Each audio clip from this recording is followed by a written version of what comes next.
Here we go. Director's take. Balance updates for Season 5. As Season 4 ends, I'd like to look at the game's balance. This season, we saw a wide selection of heroes get played. And for the most part, the game felt fairly balanced. This actually isn't incorrect. The game, from a balance point of view, has been a lot better since Season 1 and 2. From a win rate perspective, Seasons 3 and 4 were some of the most balanced in recent Overwatch history. I like how I say that, and then it says Season 3 and 4, yep. With this in mind, let's look at 3 different topics from Season 4 and talk about how they will change in Season 5 and beyond. Specifically, I'd like to go over heroes like Junker Queen and Lifeweaver, one-shots, and crowd control. Ooh, okay, so 2 of the things that people don't like playing against that much is one-shots and crowd control. So maybe they're looking into, like, reducing that, or, like, finding ways to make it a little bit, like, better to play against. There were a few standouts from a tuning perspective in Season 4. In the mid-season patch, Junker Queen was given a series of buffs, and she really started to dominate. Not surprised, her win rate popped up by about 5%, and she went from being one of the lowest pick tanks to one of the highest. I also think Junker Queen is just really fun to play. For most skill tiers, Queen and Reinhardt were the 2 most picked tanks of the latter half of the season. However, at Masters and above, Queen is far and away the most picked tank. Well, I mean, that's what happens with meta, right? Obviously, when you get to meta, Masters and top 500 is going to have a much higher pick rate of what the meta heroes are in comparison to other ranks that won't. One of the big changes that we made was to increase the heal and receive from her passive. We like this addition to her playstyle, I agree, but it makes Queen too survivable. So we'll be reducing the health she receives from Command and Shout from 200 to 150 to compensate. It's actually not that bad. Honestly, that's a pretty good change. Because, like, it takes away a little bit of that survivability for Queen, but it also allows Queen to still have that playstyle. I think that's actually not that bad. We'll also be increasing the cost of her ult by a small amount, since she is getting it at a faster rate than before the mid-season changes. I am not surprised by that, because when you make the healing 2 times from 1.25, you're going to get your ult a lot quicker, because your healing will be a part of that ult too, as well as, like, the carnage changes, etc. So it sounds like Queen's getting changes, and the nerfs are going to be a nerf to the ultimate and a nerf to the Command and Shout HP. So it sounds like Junker Queen will still be pretty good, but not as good as Junker Queen is now, which is what they're trying to do. They want to make Junker Queen be playable. Lifeweaver is a really dynamic hero. Some of the plays that people have pulled off with him during Season 4 were pretty astonishing. I mean, I feel like without Lifeweavers right now, sometimes it's just any play. However, he's not powerful enough to be a solid pick for most players.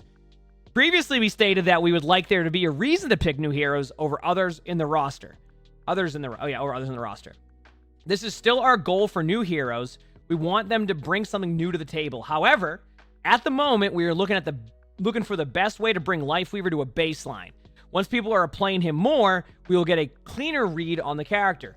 Players will either start utilizing the varied parts of his kit, or we can look into adding something else into it. In Season 5, there will be quite a few changes, mostly buffs, coming to Lifeweaver. I mean, that's the thing right now, is it's the Lifeweaver playstyle, right? And just talk a little bit about this for a second. The Lifeweaver playstyle is you wait for something to happen most of the time, and then that's pretty much it. Which, for a lot of people, won't be as enjoyable when you're just waiting for something to happen, right? If you're sitting there waiting to use your pull, right, and nothing happens, how can you use that ability proactively when there's nothing to do with it?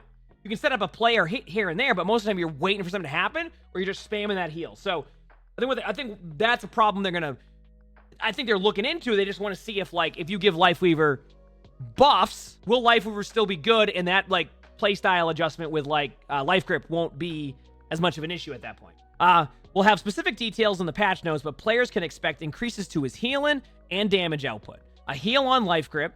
Wait. So he has a healing and damage output. His Life Grip is going to heal, a slightly reduced hitbox, and some quality of life changes to pedal platform. It sounds like Lifeweaver is going to be a better hero next season. In a week. A heal on Life Grip. That's interesting. We'll continue to monitor both Junker Queen and Lifeweaver and make additional changes if necessary. The community has also voiced concerns over the number of one-shots from both Widowmaker and Hanzo. We'd like to reduce the frequency of these in-game, as well as shore up some of the extreme sightlines in some of our maps. Widow's damage fall-off will change from 70 to 100 meters to 40 to 60. Okay, that's a pretty good change. That means that, like, Widow needs to be a lot closer. Like, Widow's still going to have some good maps where, like, Widow can pop off, but that means, like, that is also, like, that is quite the range difference. That is going to reduce one-shots for sure. It's still going to allow Widow close range to make plays, but, like, not sit really far back. Think maps like Ilios Ruins. Probably Circuit Royale, too. But think maps like Ilios Ruins, where like you can't do anything. Think Havana, Junkertown. Those maps that had really far, like the only thing you could do is ping the Widow and be like, get the Widow. And people are like, I can't. I don't have a hero that's good against Widow. The damage fall-off scaler will also increase from 30 to 50%. She will still have the ability to one-shot 200 health heroes at 50 meters or less, but further than that, it will no longer be a kill and blow. Holy crap. That is from seeing one-shots consistently, it's a good change. Obviously, if you play Widow, it's not going to be a good change. But I think, like, what they're realizing is playing against things that are super unfun, that you can't really... They're trying to see if they can reduce that while also keeping the hero playable within a certain range. So that's what they're changing. So they're making it so that. It's just, yeah, so... Hanzo will receive a slight nerf to his damage so that he no longer is able to one-shot 250 health heroes. That's a good change. His Sonic Arrow will also be more recognizable by the enemy team. The intent here is to reduce his kills that feel like they come out of nowhere. We are constantly discussing the nature of one-shots in Overwatch 2 and whether they are healthy for the game in general. That's a good change for Sonic Arrow. Half the time you don't even know Sonic Arrow's happening. Like, you just don't know. So now if you have a better visual of it, you can be like, okay, I don't want to be within this range because they know I'm here. I won't get one-shot as much. Granted, we have to see how it looks in game, but I think changes like that are super effective, and there's nothing wrong with that one. I think that's a good change. Lastly, I'd like to talk a bit about crowd control abilities in game. Now, to give you an idea, back in Overwatch 1, there was a lot of crowd control. It made it very unfun, especially for tanks, because you were constantly CC'd. Any dive hero struggled with that.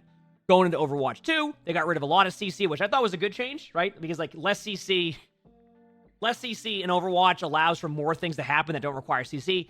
But there is a problem also where supports will run into some issues sometimes where, like, they can't peel as well for heroes. So it's been like this discussion, like, is CC worth bringing back in some form? Is CC... Should we keep the game with no CC, etc.? So that's where it's at. Now, I personally, obviously I play tank. The less CC, the better for me, because I enjoy not getting CC the whole time. Overwatch 1 became a lot about, hey, I'm stunned for essentially 4 or 5 seconds and can't do anything. Now, was it 4 or 5 seconds? No, but it was the equivalent of feeling like you were one-shot. So, obviously we've had things in game like Mei slow that can be a little bit difficult to play against right now. As we see now, especially in, like, in the Queen meta, you'll have the Mei who slows you, which can be tough. Sombra's gotten a little bit better at it. Obviously, playing against Sombra could be difficult, but there's a lot less CC in the game now. And I think they talked about how they wanted to keep it for tanks. Like, CC would purely be mainly for tanks. So, anyway, continue it on. When we launched Overwatch 2, we made some significant changes to our combat model. The biggest was the shift from 6v6 to 5v5. A part of that change was to remove most of the crowd control abilities from our damage and support heroes. Overall, we think that this was a positive change to the game. I agree. At times, the original game felt like you were in a pinball machine. Pinball Peter. Remember when I would play Wrecking Ball and all that? I would agree. But we have a lot of high mobility heroes in the roster, and a team can't always rely on their tank to take of them. Can't always rely on their tank to take care of them. So, we're softening our approach here. We don't want to return to the state the game was in previously, but we feel like there is room for more CC, especially soft CC, in our lineup. We'll be making changes to both Mei and Cassidy for Season 5 with this in mind. Mei's Blaster will be updated. The primary fire will slow targets, but it will also build up to an effect that will apply a much larger slow for 1.5 seconds. For players of the original game, this will feel familiar to the way her old weapon worked. Oh no. Cassidy's magnetic grenade will also get updated to deal less damage. That's good, less damage. As well as applying a slow, as well as applying an effect that slows and blocks movement abilities. Does it still have the auto lock? Like, is it still automatically, like, locked to a target? Because I see what they're doing here. So, I know what's happening here with this change. I'm going to talk about this for a second. This isn't even designed, like you said, like Diva, for example, etc. This is designed to prevent Tracer from making plays. Because it says, as well as applying a slow, and it blocks movement abilities. So if a Cassidy flashes or uses the magnetic grenade towards Tracer, Tracer can't recall, Tracer can't blink. So what they're trying to do is saying, we're going to bring this back, but you're not going to get stunned this time.